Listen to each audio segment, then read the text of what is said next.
Hello, नमस्कार। आप सभी का आपके अपने चैनल ज्योतिष अध्ययन में बहुत बहुत स्वागत है।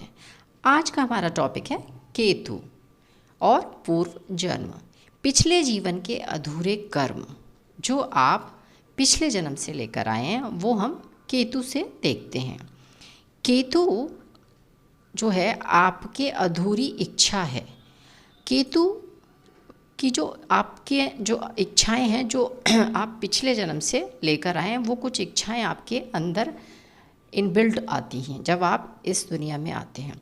किस अधूरी इच्छा को पूरा करने के लिए आपका जन्म हुआ है, ये आपको बताएगा आपका केतु।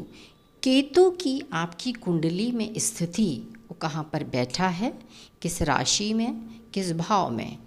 अगर यह आपके फर्स्ट हाउस में है तो ये आपकी लग्न होती है। लग्न का भाव, लग्न यानी आप, लग्न से आप अपनी बॉडी देखते हैं, अपना शरीर देखते हैं। तो आपके पुराने जो कर्म हैं वो आपसे, आपके खुद से हैं।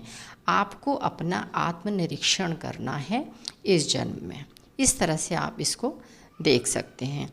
केतु जो है हमें शिक्षा देता है कि जो चीज़ लाभदायक नहीं है उन्हें छोड़ देना चाहिए तथा उन पर पकड़ नहीं बनाना चाहिए। केतु यानी छोड़ना।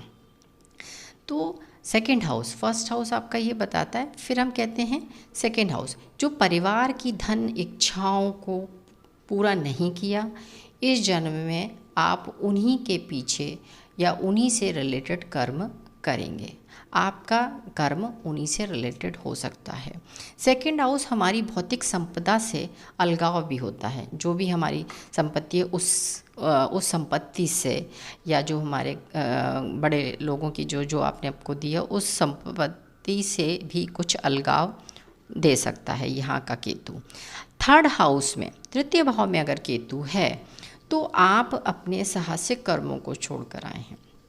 थर्ड हाउस आपके जो भी कार्य हैं वो आप नहीं कर पाए, तो वो अब आपको इस जन्म में उस भाव से रिलेटेड जो कुछ अधूरी इच्छाएं रह गई थी वो आपको यहाँ पे पूरी करनी है।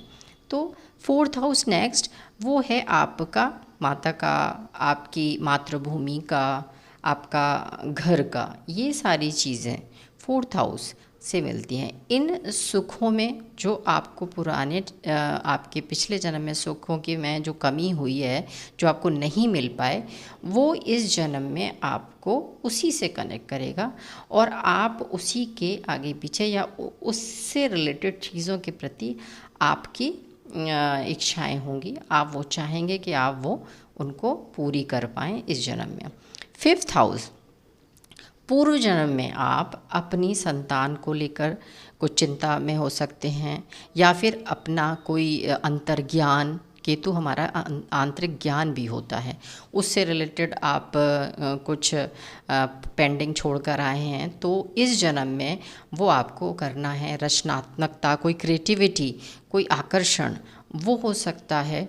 तो वो सब भी यहाँ से देखा जाता है। कोई मंत्रास, जैसे कि मंत्र हैं, कुछ मंत्र ऐसे होते हैं जो आप पुराने टाइम से, आपकी पिछले जन्म से आपने किए, तो जब आप इस जन्म में आए तो वो मंत्र क्या है, जब आप कभी अचानक से उन मंत्रों को करने लगते हैं तो क्या आपको लगता है ये मुझे बहुत जल्दी लर्न हो गए, मुझे बहुत जल्दी याद हो गया, जबकि मैंने उस पर इतना मेहनत नहीं किया, क्योंकि वो आपके डीएनए में बिल्ट है। वो पुराना आपने किया था, जो पुराना आपने किया तो वो आपको बहुत आसानी से वो मंत्र याद हो गया।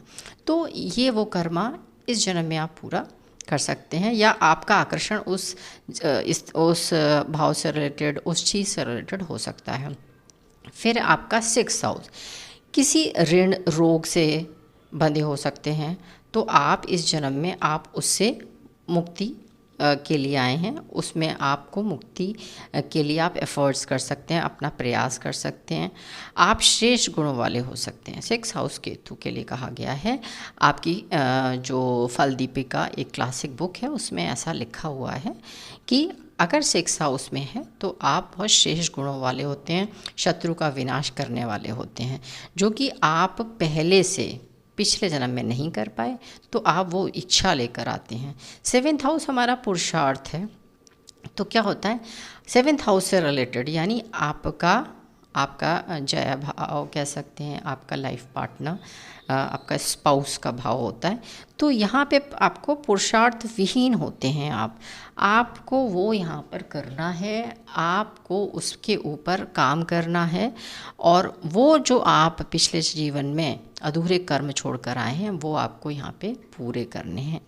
फिर है 8th हाउस। 8th हाउस हमारा क्या है? 8th हाउस हमारे शस्त्राघात का होता है। कुछ ऐसे हो सकते हैं जो आपको कोई शरीर पे चिन्ह या कोई मार्क, या पिछले जन्म में आपके साथ कोई वॉर या कि कुछ आपने लड़ी जिसके चिन्ह आप शरीर पर भी ला सकते हैं, लेकर आ सकते हैं। किसी किसी के शरीर पर ऐसे चिन्ह पाए जाते हैं। लेकिन कुछ स्थितियां ऐसी होती हैं कि इसमें आपको उसकी राशि देखनी, केतु किस राशि में बैठा है तो और उसका लॉर्ड कहाँ पर है, अच्छा है या बुरा है, वो सारी चीज़ें आपको यहाँ पर देखनी पड़ेंगी। तब ये जो चीज़ कही जा रही है तब उसके परिणाम बिल्कुल सटीक होंगे। फिर हम आते हैं अपने 9th हाउस पे। 9th हाउस हमारे धर्म का होता है, दर्शन का होता है, आपकी हायर एजुकेशन का है।